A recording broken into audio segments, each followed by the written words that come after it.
নমস্কার। বাংলার যুবসাথী প্রকল্পের টাকা আপনি ব্যাঙ্ক অ্যাকাউন্টে পেয়ে যাবেন মার্চের ৭ তারিখের পর। এখনও পর্যন্ত মার্চের ৭ তারিখ থেকে আজকে ৯ তারিখ হতে গেল বেশিরভাগ যে উপভোক্তা রয়েছেন তাদের ব্যাঙ্ক অ্যাকাউন্টে এখনও কিন্তু পৌঁছয়নি। তবে তার বেশ কয়েকটি কারণ রয়েছে। তবে দুশ্চিন্তা আপনি করবেন না। যে যুবসাথী প্রকল্পের টাকা, সেই টাকা কিন্তু আপনি পেয়ে যাবেন। তবে আবেদনের যে ২টি পদ্ধতি ছিল, একটি ছিল অনলাইন পদ্ধতি আর একটি ছিল অফলাইন পদ্ধতি। বেশিরভাগ উপভোক্তা যারা রয়েছেন, যারা ফর্ম ফিল আপ করেছেন, তারা কিন্তু অফলাইন পদ্ধতিতে বা ক্যাম্পে গিয়ে ফর্ম জমা করেছেন। যারা অনলাইন পদ্ধতিতে ফর্ম জমা করেছেন তাদের ক্ষেত্রে কিন্তু তাড়াতাড়ি টাকা চলে এসেছে। আপনি যখন খোঁজ নিয়ে দেখবেন বা আপনি শুনেছেন বা আমরাও শুনেছি, যারা অনলাইনে আবেদন করেছেন তাদের কিছু সংখ্যক যারা উপভোক্তা রয়েছেন তাদের কিন্তু ব্যাঙ্ক অ্যাকাউন্টে টাকা আসা চালু হয়ে গেছে। এবং অনেকেই দেখবেন সোশ্যাল মিডিয়াতে স্ক্রিনশট শেয়ার করছেন যে যুবসাথী প্রকল্পের টাকা ক্রেডিট হয়েছে, বা বিভিন্ন রকম মেসেজ কিন্তু শেয়ার করছেন। দেখবেন খোঁজ নিয়ে যে তারা কিন্তু অনলাইনে ফর্ম ফিল আপ করেছেন। এবং কিছু কিছু অফলাইনের উপভোক্তা রয়েছেন যারা ক্যাম্পে গিয়ে ফর্ম জমা করেছেন, তাদেরও কিন্তু টাকা এসেছে। যখন ক্যাম্প শুরু হয় ১৫ তারিখ, যারা প্রথমে ফর্ম জমা করেছেন তাদের হয়তো ডাটা এন্ট্রির কাজটি শেষ হয়ে গেছে। সেই ডাটা এন্ট্রির কাজ হয়ে গেছে যেহেতু, তারাও টাকা কিন্তু পেতে শুরু করে দিয়েছেন।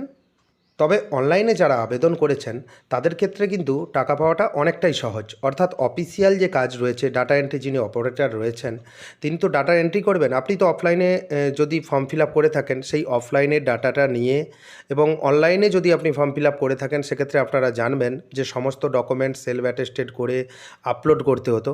সেই একই রকমভাবে সেটা অফিস লগ ইন করে, অর্থাৎ ডাটা এন্ট্রি যিনি অপারেটর রয়েছেন তিনি অফিসের যে আইডি পাসওয়ার্ড দিয়ে লগ ইন করে আপনার সমস্ত তথ্য আপনি যেমন অনলাইনে ফিল আপ করেছেন সেই মতো উনিও কিন্তু আপনার অফলাইনের ফর্মটি অনলাইনে ইনপুট করবেন। তবে সময় সাপেক্ষ ব্যাপার, আপনারা জানেন যে অফলাইনে কত সংখ্যক ফর্ম জমা পড়েছে। তবে যারা অনলাইনে ফর্ম ফিল আপ করেছেন তাদের টাকা আসা শুরু হয়ে গেছে, এবং যারা অফলাইনে ফর্ম ফিল আপ করেছেন তাদের কিন্তু টাকা আসতে একটু দেরি হবে। বেশ কয়েকদিনের মধ্যে আপনি ব্যাঙ্ক অ্যাকাউন্টে টাকা পেয়ে যাবেন যদি আপনার সমস্ত ডকুমেন্ট ঠিকঠাক থাকে। এইবার আপনাকে ডকুমেন্টের কথা বলি। ডকুমেন্টের কিন্তু অনেকের এজ প্রবলেম, অর্থাৎ বয়সের সমস্যা ছিল।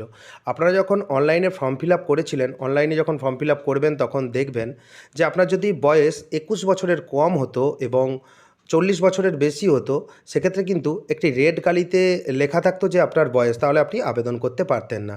অনেকেই কি করেছে, যখন দেখেছে যে অনলাইনে ফর্মটি জমা হচ্ছে না, অনেকে ক্যাম্পে গিয়ে ফর্মটি জমা করেছেন।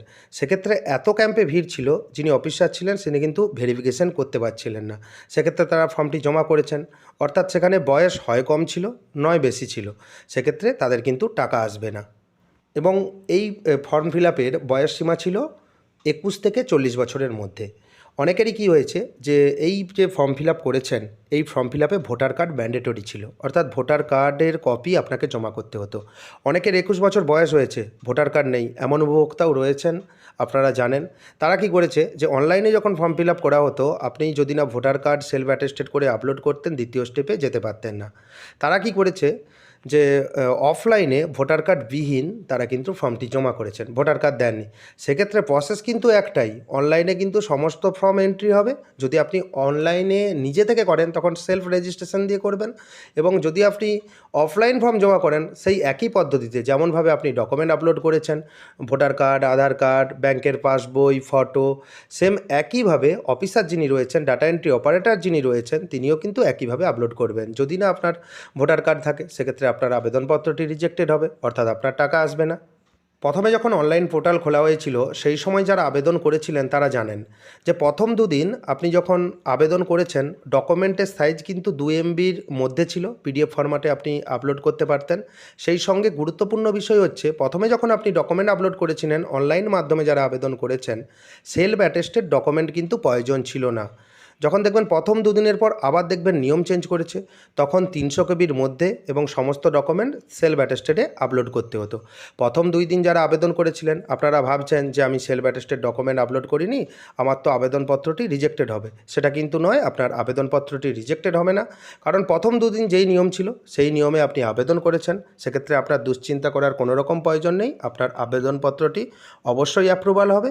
দ্বিতীয়ত, যারা সেলফ অ্যাটেস্টেড করে আবেদন করেছেন সেক্ষেত্রেও তাদের কোনো দুশ্চিন্তা করার তো কারণই নেই, তারা তো সেলফ অ্যাটেস্টেড এবং নিয়ম মাফিক পরবর্তীকালে যে নিয়ম হয়েছিল সেই নিয়মের মধ্যে আপনি আবেদন করেছেন। অবশ্যই আপনার টাকা আসবে, আপনি অপেক্ষা করুন। আরেকটি গুরুত্বপূর্ণ বিষয় রয়েছে। আপনি যদি লক্ষ্মীর ভাণ্ডার, কৃষক বন্ধু বা অন্যান্য কোনো প্রকল্পের টাকা পান, ধরুন আপনি স্কলারশিপে টাকা পান, সেক্ষেত্রে আপনি কিন্তু আবেদনের যোগ্য। যদি আপনি কৃষক বন্ধু বা লক্ষ্মীর ভাণ্ডার বা অন্যান্য যে কোনো প্রকল্পের আপনি যদি টাকা পেয়ে থাকেন, সেক্ষেত্রে কিন্তু আপনার আবেদনপত্রটি 100% রিজেক্টেড হবে। কারণ এখন সময় লাগছে কেন? আবেদনপত্রটি তো ডাটা এন্ট্রি হচ্ছে আপনাকে বলেছি। সেই সঙ্গে আপনি যে অন্য কোনো প্রকল্পের টাকা পাচ্ছেন কি না সেটা কিন্তু ভেরিফাই করা হচ্ছে। ভেরিফাই করে আপনাকে কিন্তু টাকা দেওয়া হবে। যদি আপনি অন্য কোনো প্রকল্পের টাকা পান তাহলে আপনার আবেদনপত্রটি 100% রিজেক্টেড হবে। তবে আপনার ডকুমেন্ট যদি ঠিকঠাক থাকে এবং সেই সঙ্গে আপনি অন্য যে কোনো প্রকল্পের টাকা না পেয়ে থাকেন, আপনি টাকা অবশ্যই পাবেন। তবে আপনাকে অপেক্ষা করতে হবে। যখন আপনার নামে টাকা অ্যালটমেন্ট হবে, আপনি কিন্তু আপনার মোবাইলে 2টি এসএমএস পাবেন।